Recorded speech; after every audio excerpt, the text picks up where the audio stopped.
সামান্য কথাই কি জন্য এই কাজ কি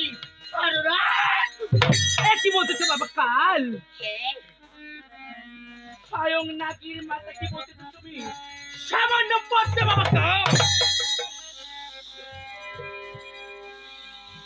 তবে বাবা কাল আমি অনেক বিপদে পরিস্থিতি চাই তোর কালের স্বর্ণাপন্ন হয়েছি রচিত আমি তোর কালের কাল নিদ্রা ভঙ্গ করে কখনো নিয়ে আসতে না এইবার তোর ঝামের মাছ ভালো কি এমন বিপদে পড়েছ তাই স্বয়ং কালাকে কাল নিদ্রা ভঙ্গ করি তবে শোন বাবা কাল আমি কি এমন বিপদে পড়েছিলাম তাই বলো তবে বাবা কাল আমারও যতক দুঃখ কহিতে বিধির বাবা শোনো কাল হইয়া সাবধান আর কেন মা সাবধান তবে বাবা কাল উৎকেলি করি দেখি আমার দিন গোসাই তারপর জলের মধ্যে মারল সাপ জন্ম নিল পদ্মর পাপ আর নিজ ধন রাখি সেই পদ্ম পাতা তারপর পদ্ম নালের টাকা বইয়ে ধন বসিল পাতালে গিয়ে আর জন্ম আমার সেই বাসকী দাদার ঘরে তারপর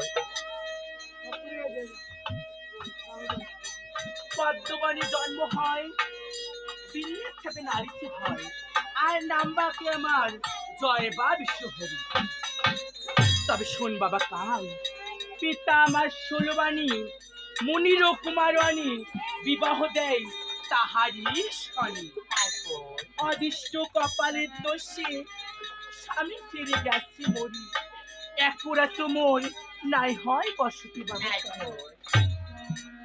পুজো খাইতে ঝালর ঘরে সোনাই আনিল মরু পুজো সোনা করিয়া তোর দুঃখ ভাইমা তোর ধর চাকরি ভাঙিল মোর তাই নাকি বাবু একটি পুষ্পর জন্য বারবার গিয়েছিলাম সেই তাদের কাছে আর পুষ্পনা দিয়ে হেমতল বাড়ি দিয়ে মেরুটু খাই ভেঙে দেয় ওই চম্প তাই নাকি মাতা আদেশ বড় মরি মিঠে বেকবো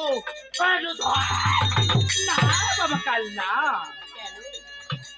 চাঁদকে যদি আমি মারতাম আমি স্বয়ং নিজে পড়তা তার পরিতে গিয়ে তাকে ধ্বংস করে দিয়েছিলাম বাবা কাল সেই চাঁদে তো আমার স্তরে পুষ্প দিলে তবেই আমি স্বর্গপুরীতে সিংহাসন পাবো তাই নাকি বাবু হ্যাঁ বাবা কাল তাই বলো তাই তো আমি সেদিনের প্রতিজ্ঞা করেছিলাম চাঁদের আমি কখনোই ক্ষতি করবো না কিন্তু তার যত পুত্র এবং তার প্রাণের প্রিয় ব্রাহ্মণ 14,000 দাড়িমাঝি দুলাই কান্ডারি রোজা সন্তরী এবং সুসম্পদ সব কিছুকে আমি ধ্বংস করেছি তারপর তো অহংকারী চাঁদ একবার অহংকার শূন্য করেনি আমার পদস্থানে পুষ্প দেয়নি তাই বলি কি কাল তাদের শেষ পুত্র আছে লক্ষ্মীন্দর সেই লোহর বাসর ঘরে পালঙ্কের উপর শুয়ে আর সে লক্ষ্মীন্দরকে ধ্বংস করতে হবে তোকে আজকে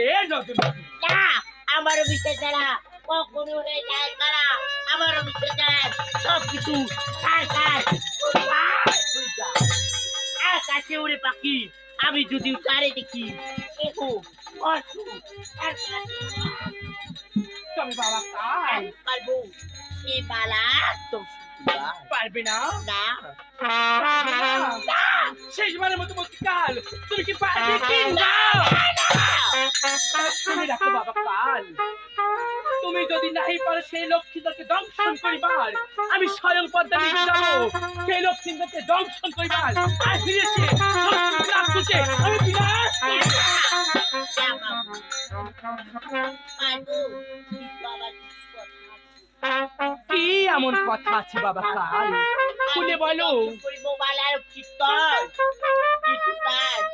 কিন্তু তার পাপের ভাগিদার কে হবে? এ কি বলতেছিস বাবা কাল? তুই আমার হয়ে দর্শন করবি সেই লক্ষ্মীন্দরকে। আর যত পাপ হবে, আর সমস্ত পাপ আমি নিজের মস্তকে ধারণ করব। তাই নাকি বাবু? হ্যাঁ বাবা কাল। আমার আরো কি কথা? বলো। বিনা কারণে, বিনা অপরাধে নাকি পারবো? তার তো কিছু আছে। এসে বলতেছিস কাল? ভাইয়ের বেটা ভাতিজা আমার লাগে মায়া, আরে ভাইয়ের বেটা ভাতিজা আমার লাগে মায়া। সামান্য কালকে কিসের কথা?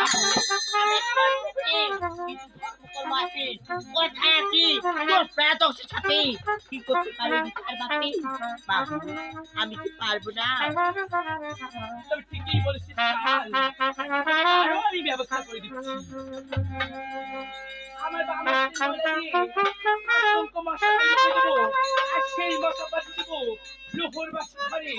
সেই মশা আঘাত করবে লক্ষ্মীন্দরের পায়ে, আঘাত সইতে না পেরে লক্ষ্মীন্দর পা ঝাড়া দিবে, আর সেই পাবো তোর কালের মস্তকে আঘাত করবে, ধ্বংস করতে লক্ষ্মীন্দরের পায়ে।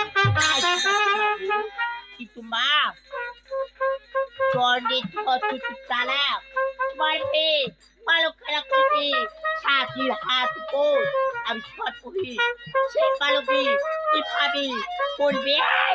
বাবা চন্দ্রঘর যদি হয়তো তোর চালা, আমি স্বয়ং পদ্মাবতী লোক, তার থেকে বড় চালা।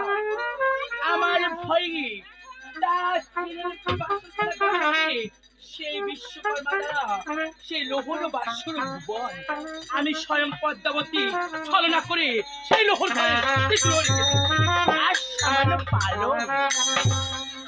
বাবা কাল, ক্ষণকাল অপেক্ষা কর, এখনো শান্তনু সে হাওয়া লাগবে, আর পাঠিয়ে দেবো সেই লোহর বাসর ঘরে। এমন ভাবে হাওয়া দিবে আর বেহুলার কেশ পড়বে জমিনে, আর সেই কেশ পৃথিবীতে উঠতে কাল সেই পালঙ্গের উপরে। তাই নাকি বাবু? হ্যাঁ বাবা আমার আরো কথা। বলো বাবা কাল। আমার দেখতে দেখতে চেহারা মোর পাহাড় করছি, আর এই মোটা দেবনে কিভাবে সামান্য ছোট দিয়ে করবে? তথাস্ত বাবা কাল। এখনই আমি হাত কাটা দিয়ে তোর 80 মন মোটা ভাইয়ের শরীর এখনই সুতানালি করে দিচ্ছি। জয় জয় শিব পার্বতীর নামে একবার হরি হরি বলো।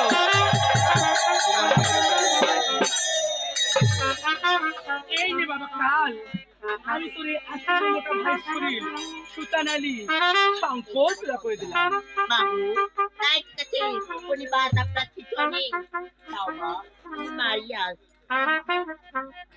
তবে ঠিক আছে বাবা কাল, তবে তাই হোক, তবে বিদায় বিদায়, তবে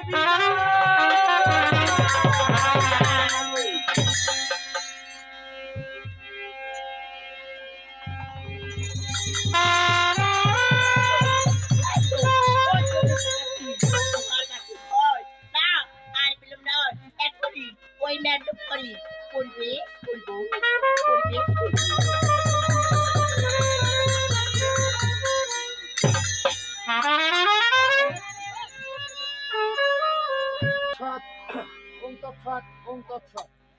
উচ্চ আসরে আমার প্রাণের আরাধ্য দেবতা, তার চরণে আমার শতকোটি প্রণাম। উপস্থিত ভক্ত সুদর মাতৃমণ্ডলী, তাদের চরণে আমার শতকোটি প্রণাম।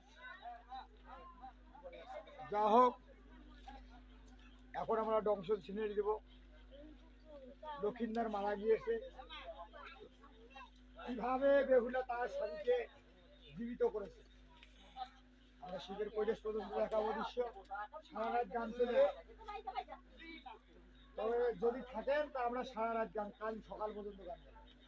আর দর্শক না থাকলে দর্শক নয়, গানও তোলা বলবো। যত যা যান আমরা এখন বলবো।